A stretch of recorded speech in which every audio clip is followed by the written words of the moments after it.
Hey everyone, Chad here again with Pulse One Tech Talk. Excited to have Doug Kreitzberg here, CEO of SeedPod Cyber. Thanks, Doug, for joining me. Yeah, you're welcome, Chad. Thank you. So SeedPod Cyber specializes in cyber insurance. They're managing a general agency that embeds cyber insurance with tech stacks that managed service providers offer to their clients. So, Doug, let's just review cyber insurance real quick. Can you just give us a short answer on what that is? Sure, Chad. Cyber insurance basically protects your organization in the event that something affects your systems or your data. Primary examples would be data breaches, a ransomware attack. So a ransomware attack could be where someone takes hold of your systems, encrypts your data, and requires you to pay them money, often Bitcoin, in order to get that data back. It will protect you in case individuals or companies are suing you.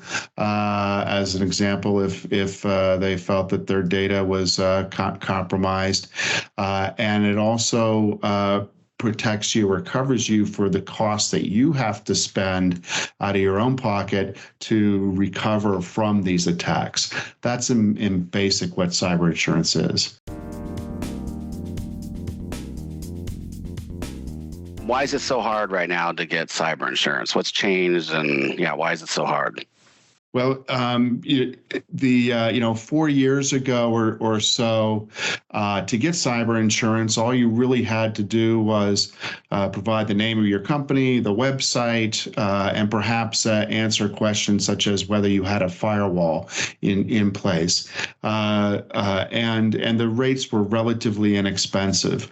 What occurred over the past 3 to 4 years is ransomware and the growth in that industry, and that was the result of the bad guys, quite frankly, figuring out easier ways to deploy the ransomware. There was also criminal organizations that were set up specifically to do nothing but run ransomware, and then you added the past 2 years of COVID with working from home, and that created even more vulnerable environments that increased the frequency of ransomware. That all created claims, insurance claims that the carriers really hadn't factored into their pricing.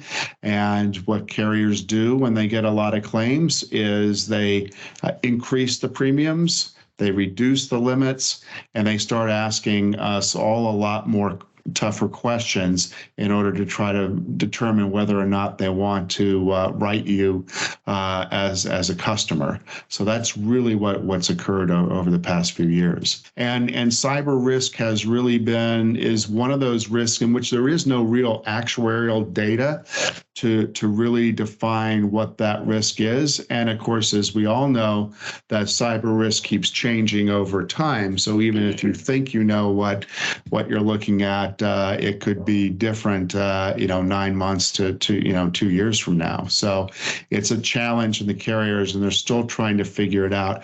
We think that there will continue to be what's called a hard market, or where you will see it still will be tough to get cyber insurance, or tougher, and rates will still be going up over the near term in the foreseeable future, quite frankly.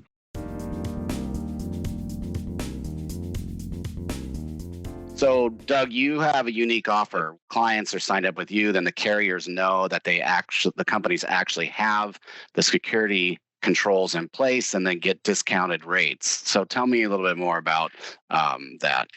Sure. Yeah.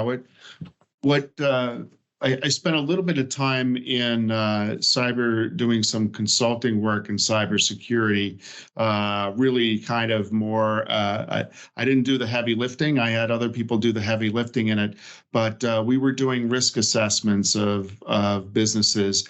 And one of the things that I realized, as we were doing it, is that invariably sitting around the table would be a managed service provider. And anytime there were any technical questions, all heads would turn to the managed service provider and he or she would answer. And it led me to realize that for us to, from an insurance standpoint, to really understand what was going on behind the firewall, so to speak, we really need to partner with organizations, not the right organizations who have the expertise and can provide those security solutions to the customers. And that by doing that and then having them validate that those controls are in place, we would be able to be in a position to really sharpen the pencils and provide discounted premiums. The majority of the insurance marketplace, the carriers, are really relying on attestations on applications, or they're relying on kind of external drive-by scanning of businesses in terms to formulate their pricing, which gets to gives a certain comfort level in terms of risk, but doesn't really give them with a complete understanding of how secure those organizations are. Because of our partnership with the organizations that are managing the security and the infrastructure, often we're able to get that information so that we can better underwrite and therefore better price those risks. And that's the way that we approach this marketplace.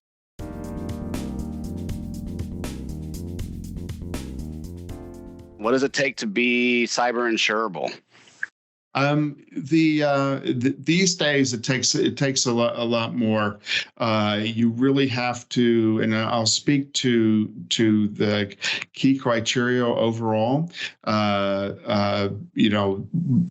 From a technical standpoint, and these are things that if you don't have to necessarily know the terms, just turn to your IT provider and make sure that you have those in place.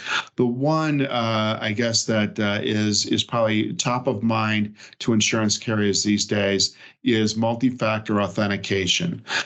So you need to make sure that, especially when you're for those that are accessing your systems on a remote basis, that not only are they keying in a password, but they're keying in a code or some other device that may be on their phone that for them to access the system. And for anyone who has maybe what's called privileged access, in other words, they can get anywhere in the system, they really need to have multi-factor authentication even when they're in the office as well. So that's number one. Number two is to make sure that you're doing backups that doing in multiple ways, including having an offsite backup, and that you're testing that backup on an ongoing basis. And then the third is to make sure that your systems are patched. And by patching, what that really means is the software being updated.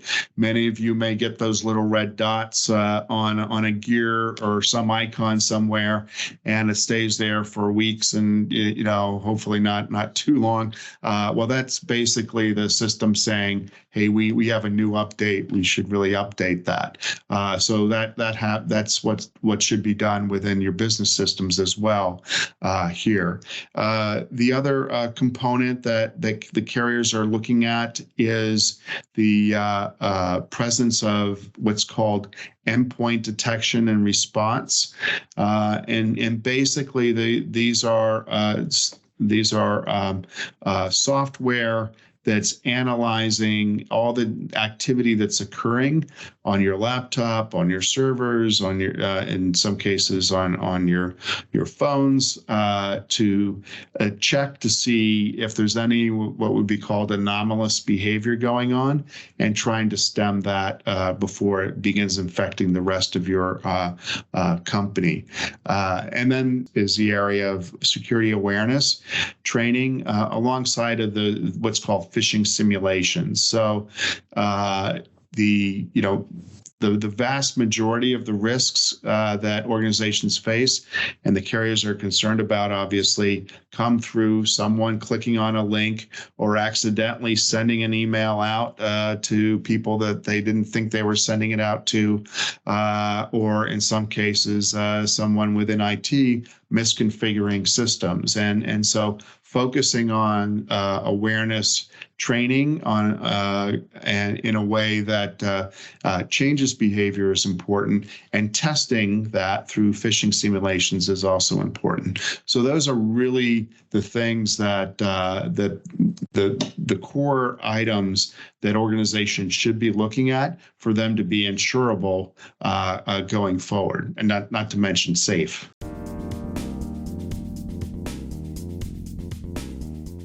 So, that brings up a good point. Why would it be good for a company to work with an MSP like Pulse One and SeedPod Cyber together? I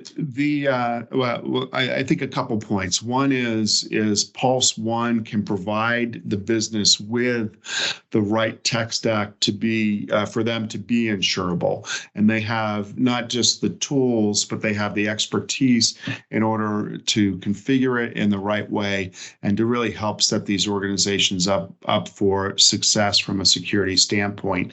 And the partnership that we have with Pulse One, through that partnership, we've already pre-underwritten that tech stack. So we are comfortable with the way that it is in place and it is deployed. And what that means is two things. One is it's easier for you to go through the application process. You don't have to fill out all those forms, and you don't have to give Chad a bunch of forms for him to fill out either, because he already knows what's going to be expected. So that simplifies that. And then so you're basically pre-approved from a technical standpoint, and then you have the opportunity to save up to 30% on your premium. So you get premium, savings as well. And in this environment, as premiums are going up, that's becoming more material there. And certainly the additional benefit is we work with Pulse One on an ongoing basis, providing them with claims information that we're receiving and getting from not only our program, but the market overall, that can help them really work with you to define what you need to be thinking about in the future from a security standpoint. Cybersecurity, unfortunately, isn't static. It's not something that you figure out once and don't have to worry about. The bad guys keep coming up with different ways of getting into the systems, and we want to make sure that we're helping from the standpoint that we can provide the information to Pulse One so they can make sure that you're staying secure and maintaining your balance sheet and your reputation for you to achieve what you need to from a business strategy perspective.